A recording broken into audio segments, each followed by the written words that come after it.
Hello, and this is the star. This is the week where we first encounter the energy that is basically stellarization. So what do I mean by that? There is, in the process of working the paths, a transformation, a kind of an alchemy that will occur when our conventional organizations of mind and world order undergo a kind of a transformation into a different sort of modality, which ends up being a kind of a fractal structure. And this is what we're going for. This is what we're going for in meta magic in general. And we're seeking to create, I guess you could say, an organization of mind and body that follows the model of the star. And for this, we're drawing on, of course, the famous maxim, every man and every woman is a star, which we read in the Book of the Law, or Liber Alvel Legis, so Crowley's channeled text. Now, I think that this notion of individual stardom is much older again than Crowley. So I don't want you to think that this is a sort of deference to some kind of canonical thelemic text. It's really, it's an idea that's much older. I mean, even in Nietzsche, he talks about you need to have a little bit of chaos in order to birth a dancing star. The idea of becoming a star, I mean, goes back all the way to the dawn of our reality with of our common, if you want to say, worldviews that come back from Greece, and obviously before that, constellations, the composing of a constellation, the memorialization of a person in a constellation, or an idea in a constellation, as well as interest in specific stars. For example, Arcturus, or Polaris, or Sirius, stars that are notable for their brightness, for the regularity of their appearance. Sirius's appearance was almost always in tandem with the flooding of the Niles. So the ancient Egyptians used Sirius as the marker for their calendars. And okay, so let's talk a little bit about where the star sits in the process as a whole, because there is a kind of revelation to be had here. It's a revelation that perhaps you already know intellectually, but there is an experiential segue that is required to have this realization. And the realization is that the star and the sun are the same entity, and the star and the sun are the same perspective of consciousness. So if you recall that we started in the world, we had an awakening. That awakening blazed as an epiphany, and then went dim. And then out of the dimness comes this recovery of that epiphany, but suddenly the epiphany is no longer isolate or singular.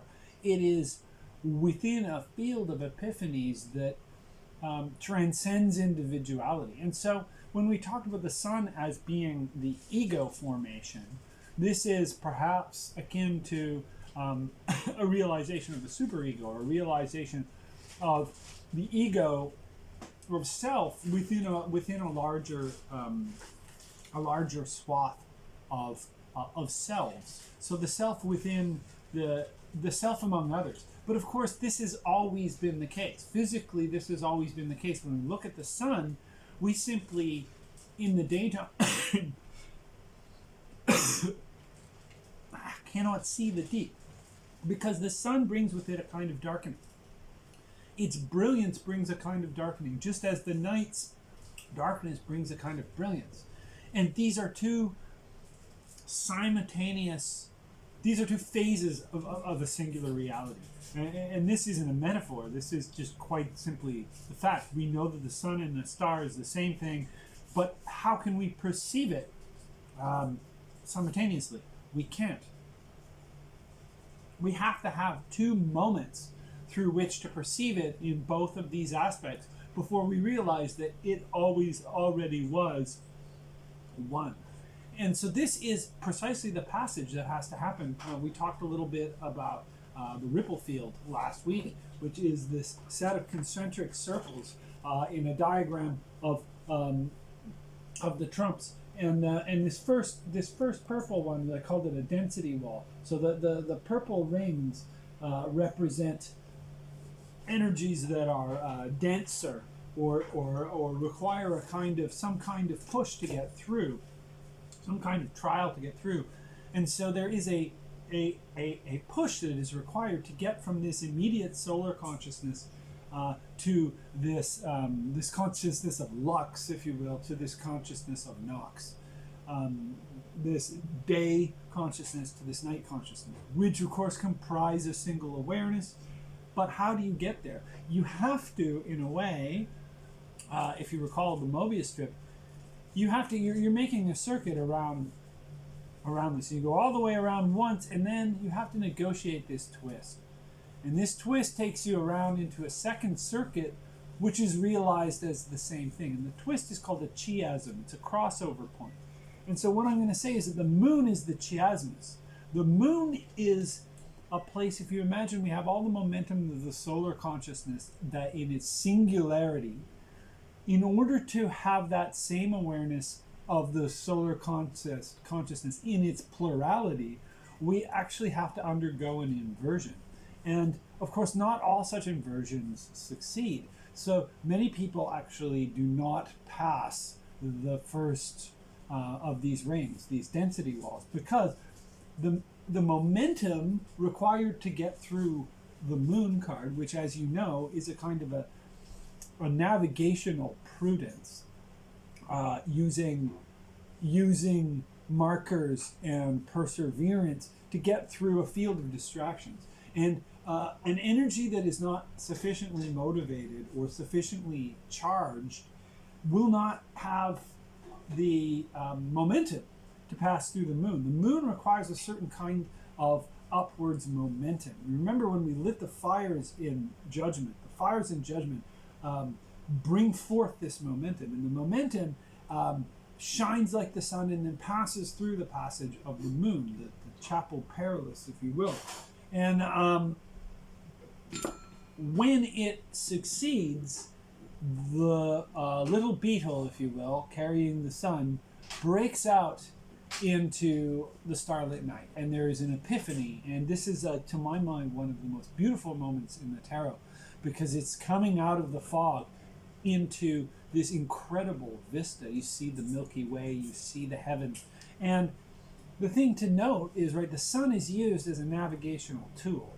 So we know where east and west is because we can watch the sun. We know where north and south are because we can watch the sun, right? The Vikings even had these things called sunstones that showed the lines, the angular lines. They were a type of mineral that showed the angularity with the sun, even when there were clouds up. So they were able to navigate because they could calculate those angles. The moon, of course, we don't use to navigate by, not by sea, because if we do, of course, it will take us off course because it has this variability to it. However, as I pointed out, we do use it to navigate temporally through agricultural cycles. So it has a navigational value, but it's a temporal navigation. Whereas the sun and the stars are, as I say, the same thing, but they are fundamentally spatial navigational aids. So we can use the stars to locate directionality and so on, a fixed direction, and this has been the case going all the way back. All nautical civilizations have used the stars. I'm particularly noting the Polynesians who explored Oceania and were able to make these enormous journeys essentially through star lore and memory maps. So they knew this, they had the stories that would connect them to the stars. So they're able, the wayfinders, they're called. There's a book called by Wade Davis about it. But they're able to basically navigate Oceania by memory and by star. And this is something that I think we need to note as one of the most valuable and important and interesting challenges that a human person can take on is getting in touch with the stars, because the stars kind of answer the question,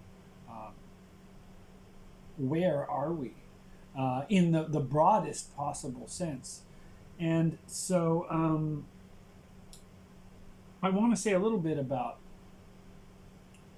astronomy and astrology. So astrology is astrologos, the meaning of the stars, and astronomy is astronomos, the measure of the stars. And now we can go back to telescope back, pardon the pun, to a place where we can kind of see these as a part of the same body of knowledge. It's true that astrology has moved into the humanities, the creation of the recognition of human patterns from a geocentric point of view. In astronomy, really, the split happened at the time of the Copernican revolution. I was just running in my head, is there a way of reconciling these? Can we see, okay, geocentric astronomy, which is astrology, and heliocentric astronomy can be reconciled? I want to call it asterisks, the field of asterisks, so the study of the importance of the stars, either from a nomological or a logological point of view, right? From the point of view of measuring them and exploring new facts about them without imposing narrative on them, or from the point of view of imposing narrative on them and then getting involved in the feedback with the narrative as the stars begin to carry it into its various different combinations. I mean, both are obviously valid, but they're operating in different psychic economies. One is operating in a solar psychic economy. One is operating in you could call it a lunar psychic economy. Basically, the scientific psychic economy, which is founded on the the heliocentric model, and the spiritual or mythic or magical psychic economy, which is founded upon the older models of cosmos. Either way, they don't have to be diametrically opposed. They can be seen as nested, in the sense that a geocentric perspective is not false. It's simply a subset of a heliocentric perspective, which is itself a subset of a galactic perspective. And understanding the relationship of these different sort of orders of cosmological modeling, and understanding that they're not opposed, that they're nested, and we're sort of going up and down this ladder of scale and perspective that we shouldn't get caught up in the idea that just because we've got a broader perspective, that the narrower perspective that we have come out from is negated by it. In fact, the broader perspective simply adds to it. Science simply adds to magic. Meta-magic adds to science, which adds to magic. Or adds to myth, which adds to magic, if you want to follow the model completely, because I've drawn it in parallel to Gebser's model of the four mutations, so magical, mythic, mental, integral. In any of it, so I say galactic, solar,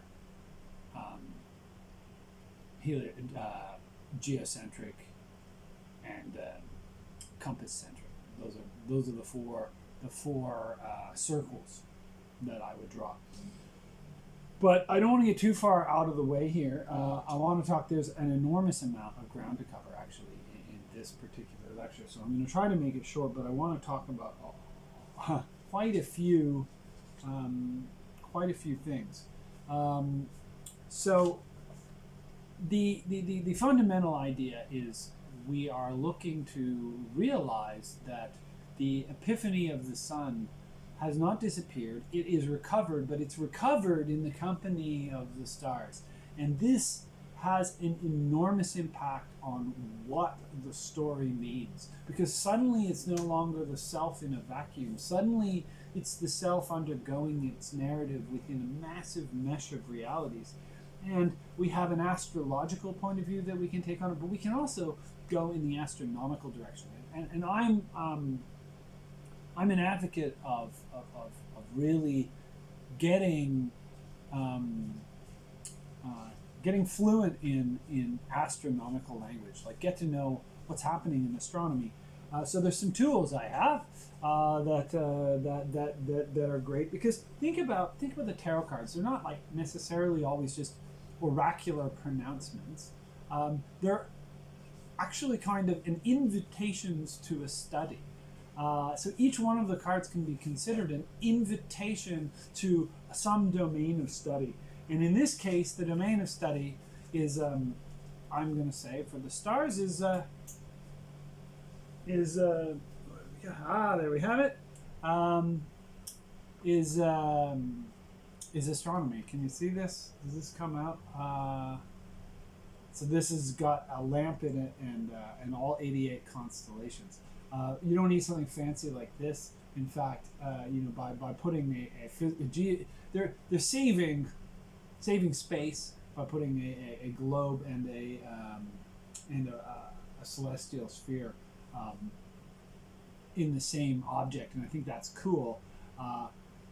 They seem to have done it kind of randomly, where I would have maybe made a different decision. So I'm looking here, and the constellations are just sort of over the world in a way, and whereas right ascension is the equivalent of 0 degrees Aries. It's the point at which the celestial dome starts in astronomy, and it would be here. It's around Cassiopeia.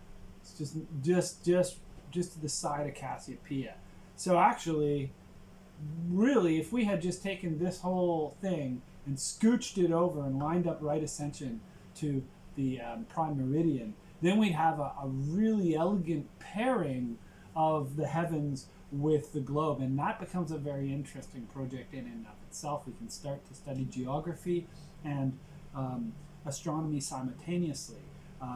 Dividing the globe, if you divide it into 30-degree segments, you're going to love this. There are 72 30-degree segments in 4 groups of 18, and you can label them sector 1 through 72, and then if you've lined both these things up, then the earthly sector 1 is going to contain Iceland, the Faroes, northern Scotland, because it's going from, oh no, not northern Scotland, sorry, it's going from 0 degrees to 60 here.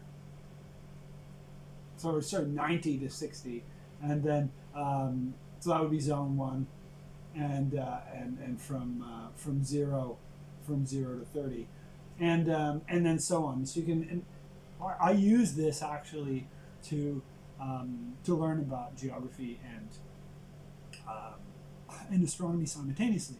So I actually would put Cassiopeia here, not because it appears here all the time, but because that's a very elegant kind of setting. It's sort of a neutral setting, or a factory setting, if you will, for this. We'll talk about this more in the future. We could go down a whole rabbit hole, but what I want to put out there is start learning about the constellations, especially if you intend to work with the system that I'm proposing here. If you intend to keep exploring this practice, it would behoove you at this point to start to consider of learning the names of the 88 constellations, because they are a major part of the work that I do.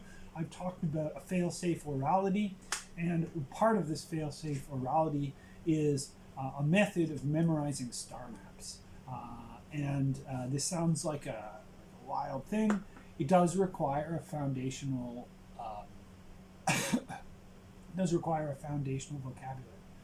vocabulary. There are some tools that we can use that are great. I got this. This is called Cardia, the 88 Constellations. Excuse me. Peanuts. And this is the 88 cards. What's nice about this, see, I can pull one out here. I've got octans. It's all 88, and it shows also the magnitude of the stars. That's very useful, and it shows the names of the stars. If octans wasn't the best example, but yeah, Pisces. You pull up Pisces here.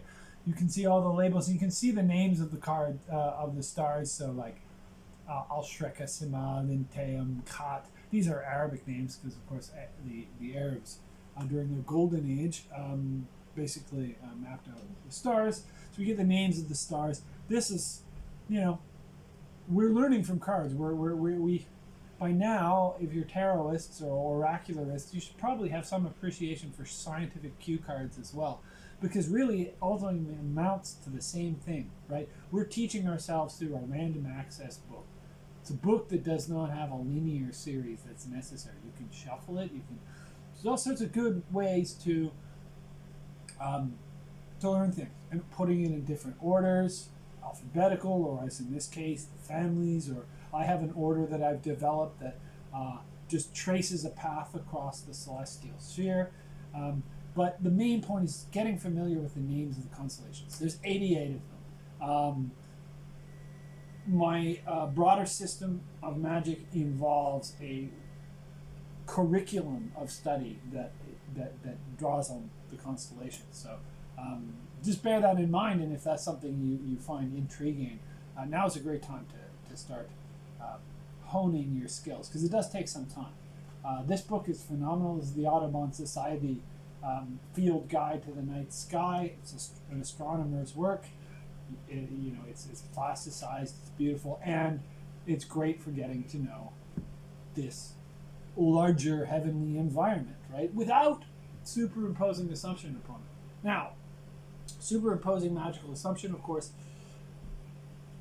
there's a pitfall, right? When you propose things like, say, I think philosophically there's a pitfall. If you go so far as to make a proposition about another, say, Arcturus or whatever, as we see online all the time, right? Channeling the stars and so on. I'm not against it, but that's not what I'm doing. I'm suggesting an agnostic scientific study of the stars, but then I'm also suggesting the use of the stars as mnemotechnics for story, and mnemotechnics for phenomenological experience. So as long as you can separate these, again, they're two separate psychocosmic economies based on two different models of the universe that are nested, but they're not collapsed. And, it's easy to collapse them. It's easy to basically treat mythic reality in a scientific register, but that does damage to both. So we want to treat mythic reality in a mythic register, scientific reality in a scientific register. Then all of a sudden we can translate across the two. We realize, oh wow, actually it's perfectly okay to host stories and myths onto heavenly bodies, just so long as you know that that's what you're doing, and you can also then pull it back and say, okay, and now we're exploring it without those myths superimposed, because we're doing it in a different register. This is a nice little tool. It's called the Compendium of Constellations. It's by Black and the Moon. So this is all 88 constellations plus two star clusters, the Pleiades and the Hyades, and they have been given symbolic cue names. So Libra, evaluate, and these kinds of things are useful because they help us populate. I think a scientific taxonomy is a wonderful thing, but it tends to be very, very dry, and it tends to alienate the self, and it's the whole idea of the Cartesian self over the world, looking at it as if it's detached. But we know that this isn't the case. We know that actually the more involved we are emotionally, the more and better our memory works. So getting intimate with the heavens. And how do we do that? By telling stories, by drawing narrative and myth. through the stars and into us. So we both know the stars, but we also, something more happens. We begin to become a part of it rather than apart from it. And I think that, what we're learning post-scientific Cartesian revolution is how to become a part of the system again. Now that we've alienated ourselves and we've created this way of viewing it objectively or as an object, now we're able to return to immersed perception, but retaining this set of tools and heuristics for mapping and measuring. And that's what I really mean by asterisks, and maybe I'll use a different term at a different time. But so that's what I have to say about astronomy and astrology, and about these tools that I really encourage you to start to work with. There is, of course, this famous saying, "Every man and every woman is a star," and this comes from the Book of the Law, Liber Alvel Legis. But again, the idea of a person as a star is nothing terribly new. But I do want to suggest something kind of cool, which is we can take this in two senses. We can take this in the geometrical sense, and we can take this in the empirical sense. So in the empirical sense, then we're behoven, if you will, I think I invented that word, but we are drawn to the study of the physical stars. So like learning the mnemonic Opiophine gorilla kiss me, right? Orange, blue, whatever the star types. I don't have that fully memorized, but it's these different stages that a star can go through. It's from a thing called the Hertzsprung-Russell diagram. It's very worth looking at because it's what we use to say, that's a red giant, that's a white dwarf, it's a red dwarf, that's in the main cycle of stars. It's how we analyze the physical stars, the light from physical stars. But of course the other side of it is the stars that are produced through the geometric exercise. So if we have a square and compass, as you probably know by now, you play with the square and compass. The first thing that emerges out of that circle, if you're playing by the rules, which is, make a circle, bisect it, and then you have two little cross sections that you can put the foot of your compass on, and you can draw circles from there. But you don't change the size of the circle or add points. You simply explore the articulations. You can change the size based on distances created in the exercise. But the first thing that comes out is the hexagram, right? Is the six-pointed star, the triangle and the six-pointed star. And so, of course, when we talk about the universe is 21, the sum of all the numbers between 1 and 6, the hexagram is 21. Okay. There is this whole school of thought, this Pythagorean school of thought, that the mathematics undergirds reality. It is the subset of reality. Reality is a degraded form of a perfect world that is fundamentally rational. I do not actually subscribe to this point of view.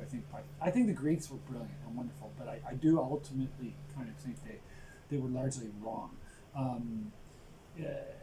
In that the scope of their scientific gnosis is too closed. So I'm more akin to the non-emanationist sort of Taoist type point of view, or deep Kabbalistic mysticism, non-dualist mysticism. So this is the kind of thing you see in maybe in Spinoza if you go deep enough.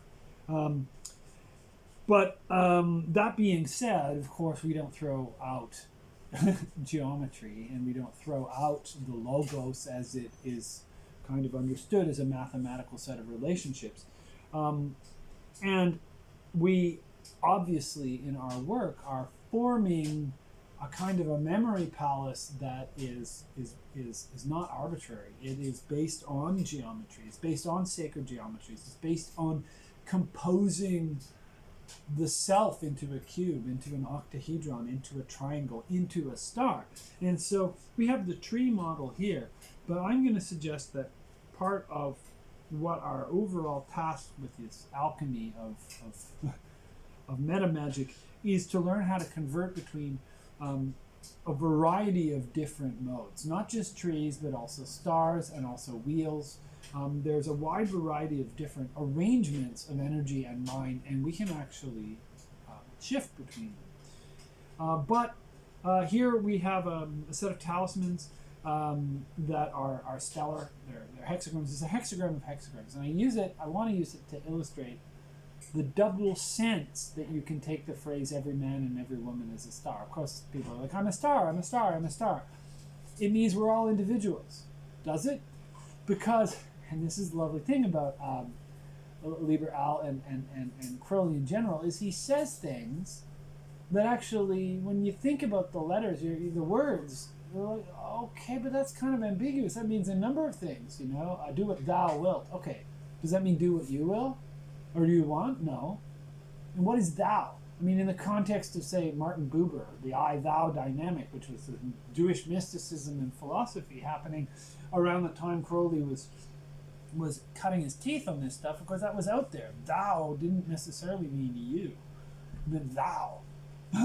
So, you know, there's one example of a double reading like that you can make of Liber Al, and another one is every man and every woman is a star. Okay, we're all stars, or we are all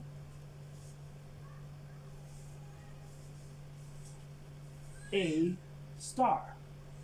So the question then is, which of these is the case? Is it that we're all individual stars, or we are all, as individuals, part of one star? And literally, it is the case that we are all the star Sol. We are all Sol. And yet, we find affinities to these other individual stars. So, what if the answer is both?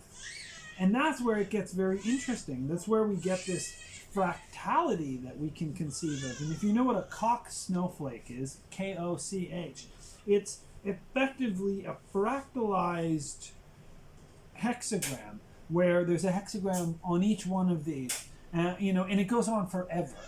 Basically, it's this hyper crenellated hexagramic surface, and you could imagine that the hexagram that is me, my ruach, if you will, the model of my, you know, my psyche that is participant in the seven classical categories. Again, we talked about the week, right? The week is the seven planets. The seven planets are the faculties, or the you know, the pantheon of Olympus. But it's basically a model of soul, and a model of self, and a model of mind. And here we have a model of mind where the individual is part of a fractal totality. And even the crying baby is also part of a fractal totality. So I think this is a very exciting thing, is to run with the ambiguity of every man and every woman is a star, and let it open up this fractal domain. And remember, this is the geometric, and there's still there's still also this other plane, if you will, which is the empirical. And if you want to see those as being like the two sides of a Mobius band, you can. You don't have to oppose them like a ring that splits apart, or like an inside-outside. You can see the empirical and the geometric, or the mind and the body, as part of this fluid economy that loops into itself. And with that in mind, you know, look at this version of the Thoth deck. This is exactly that. She's pouring the waters, you know, in her dance, in this giant kind of circulatory motion, this spiral circulatory dance. This is, of course, Nuit, the star goddess, but this is a kind of ecstatic circulation of light and energy. And I mean, if you think about it, of course, that's what's happening, right? The light is sending energy into the universe, and we are made of stardust. Of course we are. So this suggests both the corporeal and the abstract and that they are connected by means of a kind of a segue, not by a harsh, sharp boundary, but a kind of a segue that sufficient energy can carry us across. Of course, if you don't have sufficient energy, you fall off the chiasm. But we are training to be able to move from mind to matter without break, without a hiccup, without a catastrophe. And that exists here. The heavens are all-encompassing and present and corporeal and real. And that's the great, discovery of the 20th century, is the corporeality of the heavens and the heavenliness of corporeality. So this is also a good starting point for a discussion of one of the peculiarities of the Thoth deck. But I'm gonna save that. I might make it in another video because the Thoth deck has a unique design, and as far as I know, a lot of people don't actually understand. They think it's awesome. Yeah, they don't understand why the design is there, and I want to talk about that. But that will take some time. So let's finish our exploration of the star